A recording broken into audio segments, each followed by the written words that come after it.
Mi nombre es Gira Alejandra Toro Lázaro, yo soy estudiante de la Universidad de Pamplona, Facultad de la Educación, programa en licenciatura en Educación Física. Hoy hablaremos sobre la asignatura de Biología, segundo semestre, donde hablaremos sobre la genética.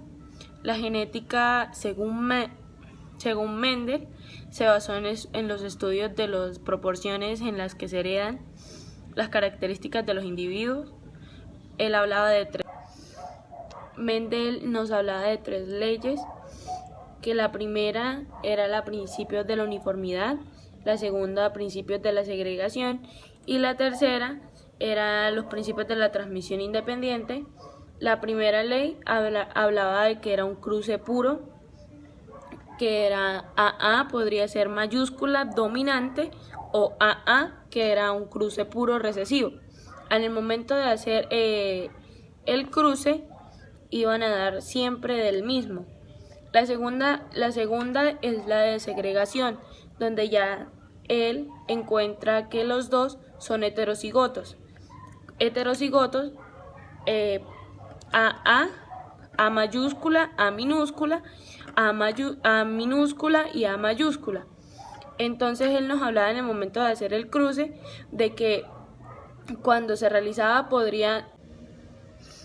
Entonces Mendel nos hablaba que en el cruce de la segunda ley, él decía de que como las dos eran heterocigotos, o sea, una mayúscula y una minúscula, en la primera ellos siempre iban a salir una homocigoto recesivo y otra homocigoto dominante. La homocigoto dominante es el AA mayúscula y el homocigoto recesivo era el AA minúscula. Entonces tendríamos un 50% de heterocigotos y un 25% homocigoto recesivo y un 25% homocigoto dominante. Y la tercera ley, él nos hablaba ya de dos características que se podían encontrar en estos alelos. Podría ser, como nos hablaba el profesor, en una planta amarilla lisa y otra planta amarilla y lisa.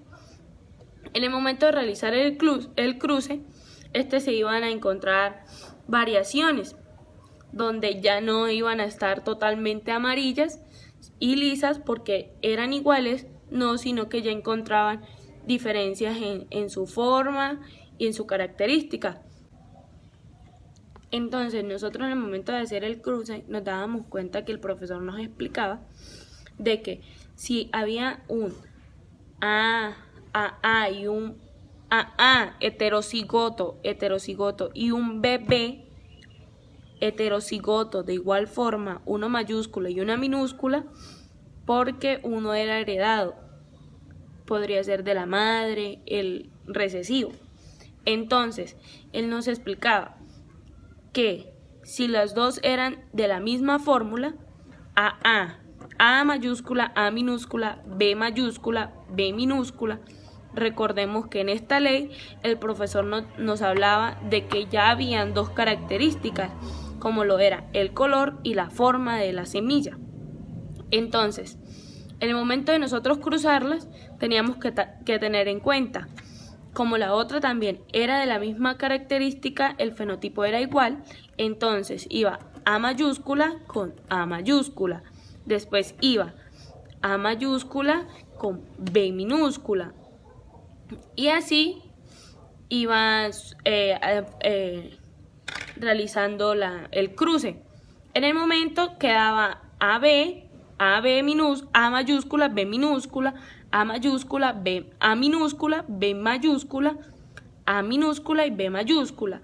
Entonces, en el momento de nosotros realizar el cruce, el mismo orden también para el cuadrito bajando, encontrábamos que había unas que eran dominantes, las cuales iban a ser totalmente amarillas y otras lisas, y encontrábamos que habían unas que habían unas heterocigotos de ambas, que ya o heterocigoto recesiva y heterocigoto ya también dominante, que ya nos varían la distinta forma de esta semilla. Y ahí es donde salen las diferentes formas Y ahí es donde nos salen las diferentes formas de la semilla. Que por qué totalmente, sí, tenía dos semillas amarillas, porque me iban a salir verdes. Pues, entonces ahí es donde nos responde Mendel que en el momento de que nos heredan un gen recesivo, después al realizar el cruce nos va a representar ya casos extremos o otros casos cuando vayamos a tener nuestros hijos. Entonces, después hablamos de los alelos, que como son los alelos de la sangre que nos encontramos, y ahí es donde encontramos en el momento de que nuestra madre nos hereda un gen recesivo, y es donde nosotros nos encuentran el tipo de sangre y que en nuestra sangre llevamos A, pero que también tenemos uno recesivo, que es el que nuestra madre nos heredó. Gracias.